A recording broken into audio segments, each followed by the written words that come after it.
International women's day के मौके पर तेलंगाना भवन में मुनक़दा शानदार तकरीब में BRS MLC कलवा कुंटला कविता ने बतौर मेहमान ख़ुसूसी शिरकत की।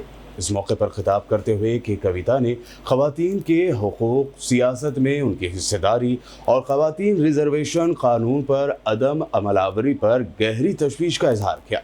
उन्होंने कहा कि ख़वातीन रिजर्वेशन कानून को मरदमशुमारी से जोड़कर सेंटर अब तक इस पर अमल दरामद से गुरेज कर रहा है। कानून पर अमलावरी में ताख़ीर की वजह से महाराष्ट्र, दिल्ली, हरियाणा जैसी रियासतों में हालिया इंतखाबात के दौरान ख़वातीन को सियासी नुकसान उठाना पड़ा। कविता ने सवाल किया कि जब मरदमशुमारी की इतनी अहमियत है तो बजट में उसके लिए फंड्स क्यों अलॉट नहीं किए गए। अगर फौरी तौर पर मरदमशुमारी मुकम्मल की जाती है तो बिहार और तमिलनाडु जैसी रियासतों में ज़्यादा तादाद में ख़वातीन मुंतखब हो सकती हैं। ఇవాళ ప్రభుత్వం నడుస్తున్న తెలంగాణలో వాళ్ళు మహిళలకు కొన్ని మాటలు ఇచ్చారు. మరి ఆ మాటలు ఇంప్లిమెంట్ చేయాలని కూడా ఖచ్చితంగా అడగాల్సినటువంటి అవసరం ఉన్నది. కేంద్ర ప్రభుత్వం ఏం చేసింది? మనకు 2023లో రిజర్వేషన్ చట్టం తీసుకొచ్చింది, మహిళా రిజర్వేషన్ చట్టం తీసుకొచ్చి ఏమన్నారు? ఇంప్లిమెంట్ చేస్తామన్నారు. కానీ దాన్ని దేంతో ముడిపెట్టిరు? జనగణనతో ముడిపెట్టిరు.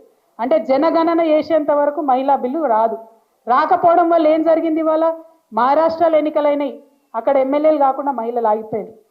ఢిల్లీలో ఎన్నికలైనవి, అక్కడ మహిళలకు రిజర్వేషన్ వర్తించలేదు.